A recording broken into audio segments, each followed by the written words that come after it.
Atau mungkin yang berikutnya, jenggot ini sudah ada putihnya, kita jabuti yang putih-putih, kan kelihatan hitam semuanya itu. Atau kita potong, atau kita tambahi misalkan, atau kita jungkasi, tujuannya agar supaya kita itu kelihatan gagah.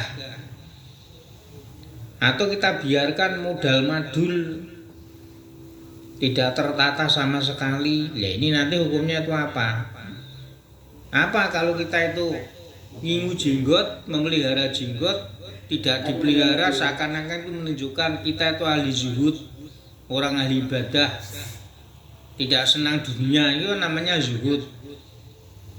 Jadi niatnya itu macam-macam, orang niat ngingoni jenggot itu. Jadi ada kalanya memang benar-benar ittiba sunnah, ya, sunnahnya Rasul. Tapi sunnahnya sunnah tidak bahasanya tidak wajib, karena itu adalah merupakan hilkohnya Rasulullah kan seperti itu. Nah kalau kita orang Indonesia, hilkohnya kejadiannya tidak punya jenggot sama sekali, masa disuruh apa itu yang mengobati atau mungkin dipasang dengan jenggot palsu misalkan. Ini tujuannya agar supaya kita itu kelihatan orang zuhud. Atau mungkin jenggot itu kita semir dengan apa itu namanya, dengan hitam, agar supaya itu kita itu kelihatannya itu muda, kelihatan orang lain tuh biar agar heran dan lain sebagainya. Wahidho dua bil humroh min warinya kita sabuan bisohin. Atau mungkin jenggot kita itu kita semir dengan apa itu namanya, dengan warna merah, tanpa niat kita itu mengikuti orang-orang soleh. Orang-orang soleh itu biasanya itu kan jenggotnya itu di warnanya itu merah, humroh itu merah semu kuning, bahasanya itu coklat ya Pak Ali ya. Nah, hal semacam itu, macam-macam yang kita sebutkan seperti itu kan ada 10. Ya. Ini perinciannya itu seperti ini.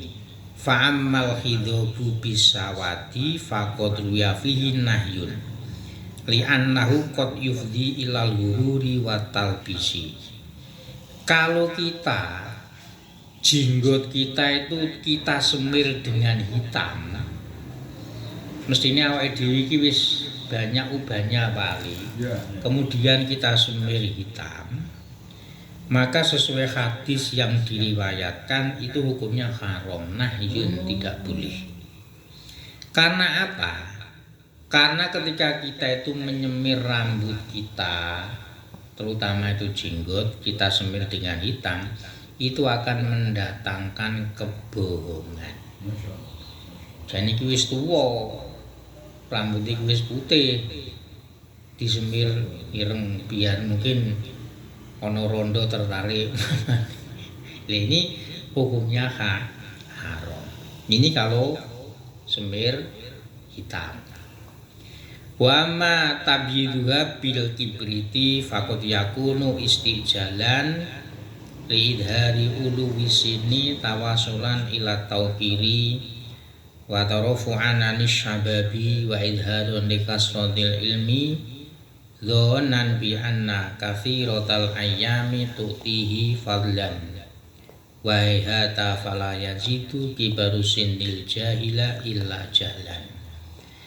Kemudian kalau rambut, terutama rambut apa itu namanya, rambut jenggot, kita semir menjadi putih, ya tentu dengan metode atau cara mungkin semir, atau mungkin rambut kita itu sering kita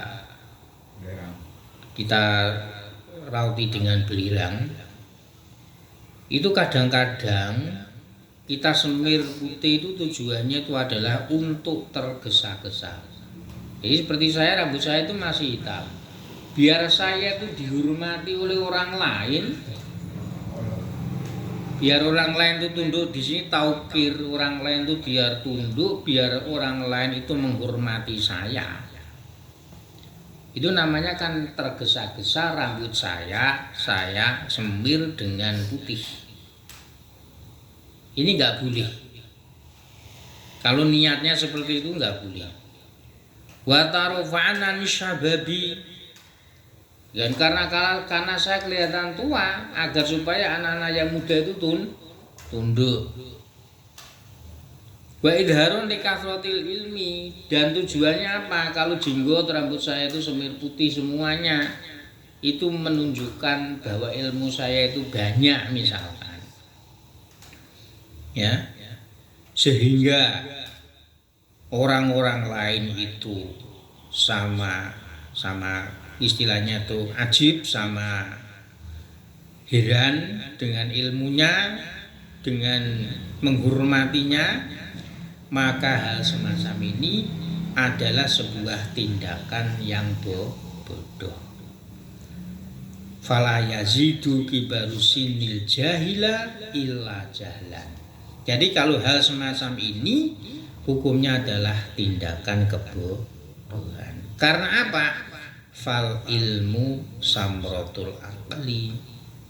Karena orang itu kelihatan ilmunya itu adalah karena buah daripada kecerdasan, buah daripada pemikiran, bukan rambutnya yang disemir putih, bukan jenggotnya yang disemir putih, tapi namanya ilmu itu adalah samrotul akli. Ilmu itu adalah buah daripada kita berpikir, daripada buah daripada kita kecerdasan. Wa ya ghuzrizatun wala tu'athiru syaiba fiha. Dan ilmu ini buah daripada kecerdasan atau buah daripada akal, ini adalah watak. Ghuriza itu watak.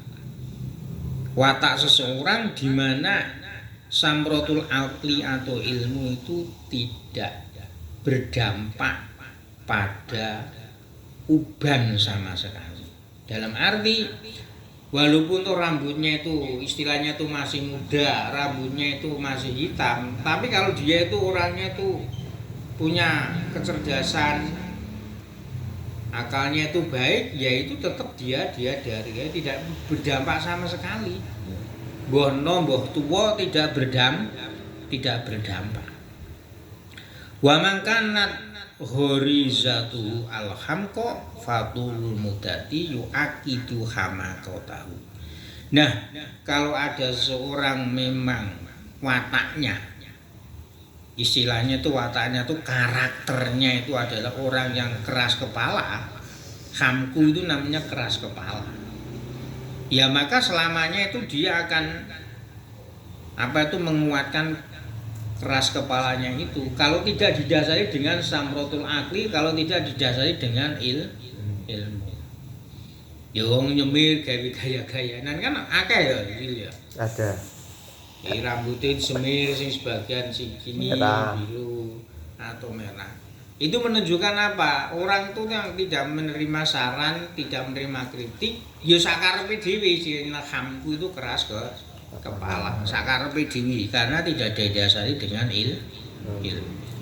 Waqad kana syuyukhu yuqaddibuna syababa bil ilmi. Banyak sekali para syekh-syekh, para guru-guru itu mendahulukan, dalam arti mendahulukan tuh apa ya, ngejokake jawane itu apa? Istilahnya tuh ngejokake, istilahnya itu menunjukkan pemuda-pemuda yang karena ilmunya itu lebih tinggi. Jadi orang kalau berilmu ya demikian, walaupun dia itu tua merasa ilmunya itu kurang. Kalau yang muda itu ilmunya banyak, ya yang ditunjukkan, yang ditonjolkan, yang dikedepankan itu adalah anak muda. Karena anak muda itu jadi sing tua ya kudu legowo. Sing tua harus legowo karena ilmunya itu kurang, yang muda itu lebih pandai itu.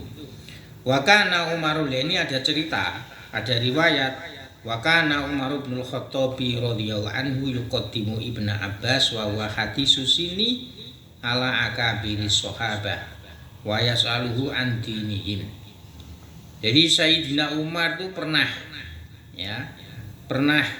istilahnya itu mendahulukan itu apa ya istilahnya itu menampilkan Ibnu Abbas Padahal Ibnu Abbas ini adalah umurnya itu masih muda dibandingkan pemimpin-pemimpin para sahabat, istilahnya itu tokoh-tokoh sahabat. Kemudian Sayyidina Umar itu bertanya kepada Ibnu Abbas tentang agama para sahabat. Jadi karena Ibnu Abbas itu walaupun muda, karena ilmunya itu, karena kecerdasannya itu luar biasa tentang agama Islam, ya maka Sayyidina Umar pun bertanya kepada Ibnu Abbas walaupun umurnya Sayyidina Umar itu lebih tua. Karena kepahaman agamanya itu lebih menonjol daripada Ibnu Abbas. Maka Ibnu Abbas nah yang ditonjolkan. Wa qala Ibnu Abbas radhiyallahu anhu ma atallahu azza wa jalla abdu ilman ila syaban wal khairu kulluhu fis syababi. Ibnu Abbas bahkan mengatakan demikian. Ilmu, ya, semua yang diberikan oleh Allah Subhanahu wa taala kepada hambanya, kecuali dia itu dalam keadaan masih muda. Nek wis tuwa ki ilmu niku ora tambah, bijaksananya yang tambah. Ya mulane ulama-ulama sekarang itu yang cerdas itu yang muda. Wal khairu kulluhu fi syababi, memang semuanya kebaikan itu ketika masih muda. Mulane nalika nom itu semangat banget nek golek ilmu, ketika belajar mencari apa saja. Mergo nek wis tuwa itu nanti itu apa?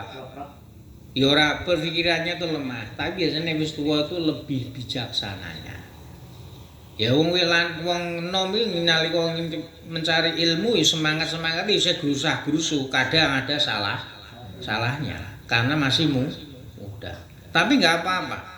Wal khairu kulluhu fis sabab, semuanya kebaikan mencari ilmu, mencari apa saja pengetahuan itu ketika masih muda. Kok nek wis tuwa ki wegah mikir wegah. Cuman biasanya kalau semakin tua itu semakin tambah bijak. Itu seperti itu. Ini Ibnu Abbas. Jadi masih muda tapi bisa melontarkan pendapatnya itu semacam itu. Makanya Sayyidina Umar itu respect itu istilahnya itu memberi rasa hormat kepada Ibnu Abbas karena ilmunya itu mumpuni. Tsumma talaqalu azza wa jalla, kemudian Ibnu Abbas membaca firman Allah, qalu sami'na fatan yadhkuruhum yuqalu lahu Ibrahimu wa qalu ta'ala innahum fityatun amanu bi rabbihim wazidnahum huda wa qalahu ta'ala wa atainahul hukma sobiyah. Jadi firman Allah ini qalu sami'na ini sebagai dasar Ibnu Abbas mengutarakan bahwa anak muda ini adalah kelebihannya itu karena semangatnya itu memang firman Allah itu menjadikan seperti itu. Qalu sami'na fatan, kaum atau masyarakat mengatakan saya mendengar anak muda yang mengingatkan kepada masyarakat, kepada kaumnya, di mana anak muda yaitu bernama Ibrahim. Jadi Ibrahim itu dulu sakaranya bahkan ayahnya itu pembahat berhala, penjual patung. Nah, Nabi Ibrahim waktu itu tampil banyak masyarakatnya atau rakyatnya Raja Namrud mendengar bahwa ada seorang pemuda yang sangat cerdas, sangat pinter. Yaitu dulu itu kan karena mereka itu menyembah patung-patung, suatu ketika istilahnya kalau sekarang itu purenya itu sepi, patung yang paling besar itu apa itu namanya, semuanya patung yang kecil itu dihancurkan oleh Nabi Ibrahim, tinggal yang besar, kemudian yang besar itu dikalungi dengan kapal. Jadi kecerdasannya Nabi Ibrahim apa? Ketika masyarakat nanti bertanya, siapa yang menghancurkan berhala-berhala kami? Nabi Ibrahim jawabnya, ya tanya itu sama berhala yang besar karena yang memakai kawah. Dan mereka mengatakan, patung kan tidak bisa menjawab, tidak bisa Jadi kembalikan lah, sudah tahu kalau patung-patung itu adalah berhala yang tidak bisa ngomong.